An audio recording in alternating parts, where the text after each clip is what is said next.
My name is Kim Metcalf. I am Dean of the College of Education. Actually, I guess when I was asked the questions and asked to respond, it brings back pretty vivid memories of my dissertation. I began writing my dissertation in the summer, and in October of that year, thinking that I still had the rest of that year and another year of graduate school to finish my dissertation, my wife learned that she was pregnant, but I still wasn't overly worried until in January.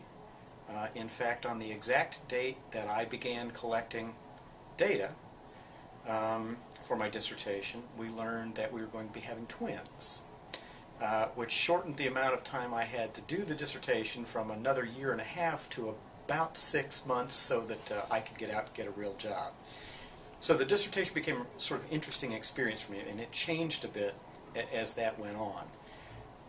I guess the thing that I know saved me was I decided early on, in fact even before my wife found out we were pregnant, I guess is the politically correct way to say that.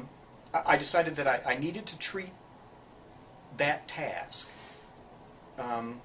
as a job, or as I would treat any other course, whether I was teaching the course, I was working as a TA at the time, teaching the course or taking a course. By that I mean I was going to set aside specific blocks of time, and I ended up doing it every day, but time that I didn't necessarily have to have a specific task to be completed related to the dissertation, but that I was going to protect so that even if I just sat at my desk for 2 hours, is the block of time I set aside every day, I would sit at my desk, work through my index cards. Even if I was having writer's block, I made myself take that time, because what I've had seen with many of my peers was that there are so many other things that come along that are important and that can distract you from that task. And by setting aside that block of time every day, making a little bit of progress every day, and certainly some days I made a lot of progress, some days I made almost no progress, but I still had set aside the time, and I just gradually moved toward the end. It's an overwhelming process. It's a huge task. It's, for most of us, one of, if not the biggest piece of research we do in our careers. And as the first big research project you do, if you think about it in its totality,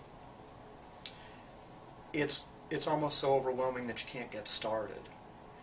But if you think, I just need to get something done today, and something done tomorrow, and something done the next day, you gradually make progress, and eventually you build some momentum and some flow that seem to carry you through to the end, even though there are obstacles along the way.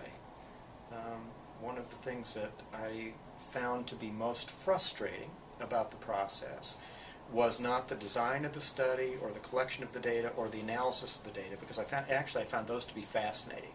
It was a really neat opportunity to apply many of the things that I'd learned in graduate school. What I found most frustrating was being responsible for writing something that met the approval of, in my case, 5 faculty members, who each of whom had a somewhat different writing style, had different perspectives on the topic, even on the literature I was reviewing. And so you'd write and you'd feel that it was pretty good, and a couple of members would sign off, if you will, and the third member or the fourth member, whomever, might say, well, I think you need to rewrite this, you need to include this literature. And it sometimes seems as if that's going to go on forever. But eventually that ends. And the thing that I've seen happen for many of my students, and I think happened for me to some extent too, is as you immerse yourself in that topic and the project, you become the expert on that project. And if it works the way it should, at some point you can explain or defend what you've done in ways that are credible and persuasive even to those faculty members who may originally have thought that you want to do it differently.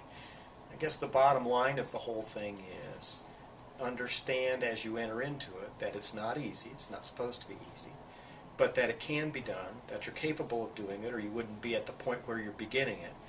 And if you'll just stick with it, eventually it will be over, and some people would say you can move on with your life. Some of us who are academics would say you can begin your academic life. But good luck to you.